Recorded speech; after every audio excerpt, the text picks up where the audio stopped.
नमस्कार, मैं सुभाष चंद्र सम्राट उत्तर प्रदेश के जनपद हाथरस की तहसील सिकंदरा क्षेत्र के रजमानपुर गांव में भोले बाबा के सत्संग में जो बड़ा हादसा हुआ था, भगदड़ हुई थी, जिसमें 121 लोगों की जान जा चुकी है। आज कॉन्फ्रेंस उत्तर प्रदेश के मुख्यमंत्री द्वारा की गई, जहां उन्होंने कहा है कि पीड़ित परिवार को 4 लाख रुपए दिया जाएगा और जो घायल है उनके लिए 1 लाख रुपए की घोषणा कर दी गई है। लेकिन यहाँ जो है जो जांच की जाएगी, प्राथमिकता से जांच की जाएगी और लगातार जिसमें दोषी उनके खिलाफ भी एक कार्रवाई की जाएगी, ऐसा मुख्यमंत्री साहब ने कॉन्फ्रेंस में कहा है। हाथरस जनपद के सिकंदरा तहसील के गांव में एक दुखद और दर्दनाक घटना अपराह्न में घटित हुई।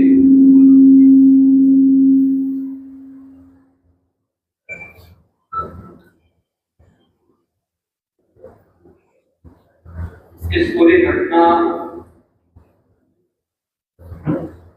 के तह तक जाने के लिए शासन स्तर पर हम लोगों ने कल की जो व्यवस्था बनाई थी, लेकिन प्रथम दृष्टया हम लोग का था कि पहले राहत और बचाव के कार्य को आगे बढ़ाया जाए।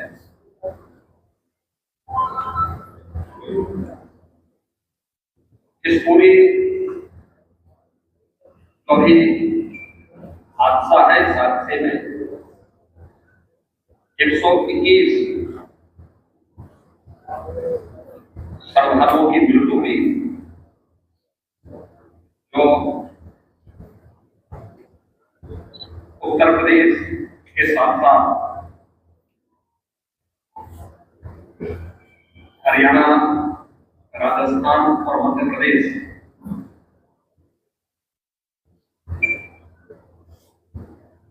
से भी जुड़े हुए थे। उत्तर प्रदेश में हाथरस, बदायूं, कासगंज, अलीगढ़, एटा, मणिपुर, शाहजहांपुर, आगरा, फिरोजाबाद,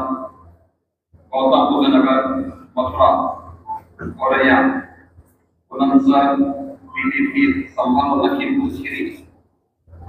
इन 16 जनपदों के भी कुछ प्रभावित जन थे जो इस हादसे के शिकार हुए हैं।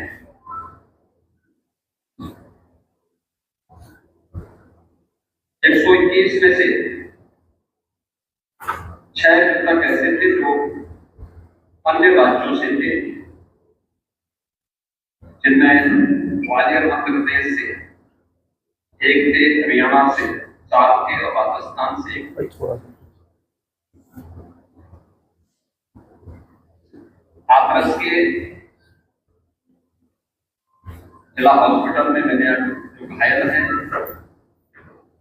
31 ऐसे घायल हैं जो हाथरस, अलीगढ़, एटा और आगरा के हॉस्पिटल में जिनका उपचार चल रहा है और उसमें लगभग सभी आउट ऑफ डेंजर है।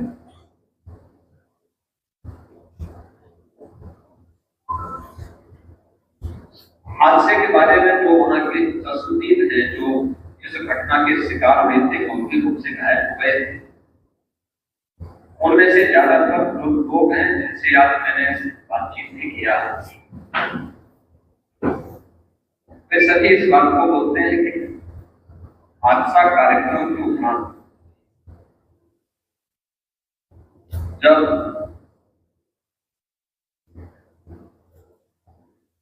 इस कार्यक्रम में जो सज्जन वहां पर अपना उपदेश देने के लिए आए थे, उनका कार्यक्रम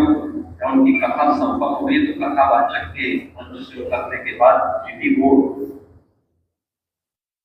में जैसे ही उनका काफिला आया था, उन्हें छूने के लिए जब महिलाओं का एक दल उधर बढ़ा, उनके पीछे पीछे भीड़ रही और इसी के बाद वे एक दूसरे के ऊपर चढ़ते गए। सेवादार भी लोगों को धक्का देते रहे, जिसके कारण दोनों ओर, जीटी रोड के दोनों ओर और जीटी रोड के अंदर भी ये सब हादसा वहां पर होता हुआ दिखाई दिया। इसका सबसे दुखद पहलू यह था कि इस प्रकार के आयोजन में जो सेवादार प्रशासन को अंदर घुसने नहीं देते, दुर्घटना होने के तत्काल बाद या दुर्घटना के दौरान प्रारंभिक रूप में इन्होंने पहले वहां पर इस मामले को दबाने का प्रयास किया, लेकिन जब उन्हें प्रशासन ने हॉस्पिटल ले जाने की कार्रवाई प्रारंभ की तो इसमें ज्यादातर सेवादार वहां से भाग गए। इस पूरी घटनाक्रम के लिए हम लोगों ने एडीजी आगरा की अध्यक्षता में एक समिति गठित की है, जिसने अपनी प्रारंभिक रिपोर्ट दी है। और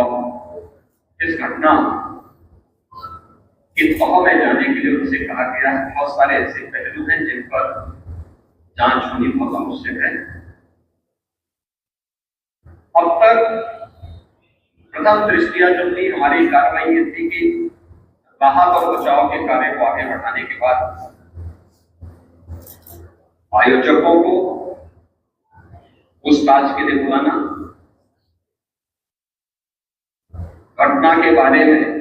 हादसे के कारणों के बारे में उनसे भी पूछताछ करना और फिर घटना की लापरवाही और जिम्मेदारों की जवाबदेही इसके लिए तय करना, जिसके लिए पहले से ही एफआईआर यहाँ पे दर्ज हो चुकी है। इसके लिए कार्रवाई आगे बढ़ रही है। हम लोग इस बात को किसी भी प्रकार से डिनाई नहीं कर सकते। इस प्रकार की घटना और एक हादसा नहीं होता। अगर हादसा भी है उसके पीछे कौन जिम्मेदार है, और अगर वह घटना घटित हुई है तो इसके पीछे हादसा नहीं तो साजिश किसकी, कौन इसके पीछे? इन सभी पहलुओं को लेकर के राज्य सरकार ने तय किया है कि इसमें एक जुडिशियल इंक्वायरी नहीं करनी और जुडिशियल इंक्वायरी हाईकोर्ट के रिटायर्ड जज की अध्यक्षता में होगी, जिसमें प्रशासन और पुलिस के भी रिटायर्ड सीनियर अधिकारियों को रख करके इस पूरी घटना की तह में जाकर के जो भी इसके लिए दोषी होगा उन्हें इसकी सजा देना और इस प्रकार की घटना की पुनरावृत्ति न हो, इनके बारे में एक सुझाव और एक एसओपी उनके माध्यम से बनाई जा सके, जिसे आगे इस प्रकार के किसी भी बड़े आयोजन में लागू किया जा सके। यह हम लोग सुनिश्चित करेंगे और मैंने यहाँ पर भी हाथरस में भी और सिकंदरा गांव के घटना स्थल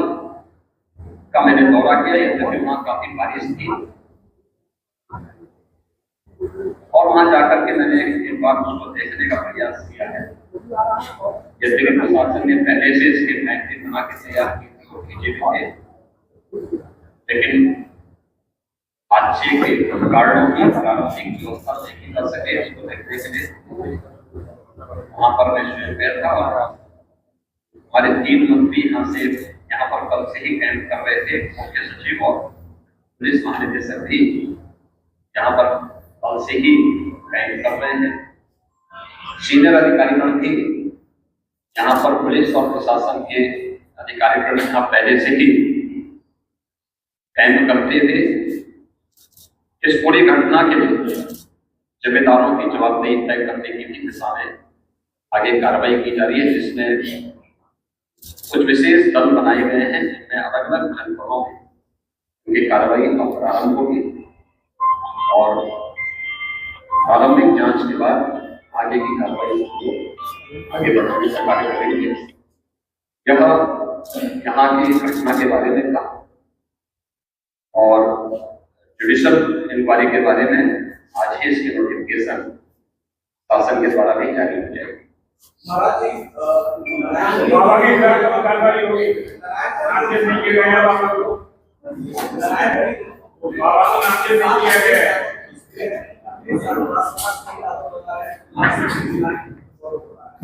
देखिए, कुछ लोगों की एक प्रवृत्ति होती है कि इस प्रकार के दुखद और दर्दनाक घटनाओं में से वे राजनीति होते हैं और ऐसे लोगों की ये फितरत है कि चोरी भी और सीना चोरी भी। हर व्यक्ति जानता है कि सज्जन के फोटो किसके साथ में है, उनके राजनीतिक संबंध किनके साथ जुड़े हैं। तो स्वाभाविक रूप से आप लोगों ने इस बात को देखा होगा कि पिछले दिनों रैलियों के दौरान किस प्रकार की भगदड़ कहां मस्ती थी और कौन इसके पीछे थे, और मुझे लगता है उसके तो हमें जाना आवश्यक है। तो लोग निर्दोष लोगों के जीवन के साथ खिलवाड़ करते हैं और उनकी जवाबदेही भी इसके साथ तय है।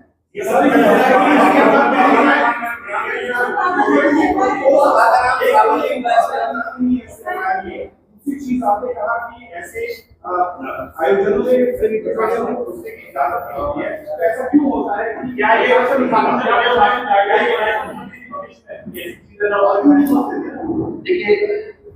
देखिए प्रशासन प्रथम दृष्टया ये मान के चलता है कि धार्मिक आयोजन है, उनके सेवादार इस प्रकार के आयोजनों की जिम्मेदारी सर से स्वयं निभाएंगे और बड़े बड़े आयोजन होते हैं, ऐसा नहीं कि ना होते हो। सावधानीवश वहां पर फोर्स प्रशासन तैनात करता है, लेकिन आउटर रिंग में उनकी फोर्स होती है। अंदर अगर आप देखेंगे तो उनके स्वयं सेवक के सेवादार की व्यवस्था का संचालन करते हैं, उनकी देखभाल करते हैं और जहां पे भीड़ अनुशासित होती है, धार्मिक और आध्यात्मिक श्रद्धा भाव के साथ लोग जहां आते हैं वहां पर भीड़ अनुशासित ही रहती है। लेकिन जब वही कार्यक्रम निहित स्वार्थी तत्वों के हाथों का खिलौना बन जाता है तो वहां अनुशासनहीनता का नजारा वहां पर भी देखने को मिलता है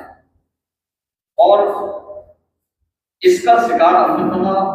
वह निर्दोष व्यक्ति होता है जो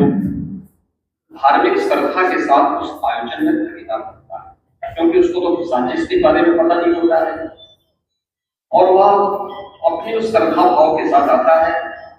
लेकिन साजिश करने वाले लोग अपनी साजिश करके फिर वहां से चुपचाप सकने का प्रयास भी करते हैं। होना ये चाहिए था कि अगर हादसा था तो सेवादारों को वहां पर इस पूरी घटना को पहले तो अपनी व्यवस्था को सुदृढ़ करना चाहिए था और अगर सुदृढ़ नहीं कर पा रहे थे तो प्रशासन का सपोर्ट लेकर के हादसे के शिकार लोगों को हॉस्पिटल पहुंचाने की व्यवस्था करनी चाहिए थी, उपचार की व्यवस्था करनी चाहिए थी। इसका सबसे दूसरा जो पहलू ये है कि हादसा में लोग मरते गए और सेवादार उससे पहले वहां से घिसक करके भाग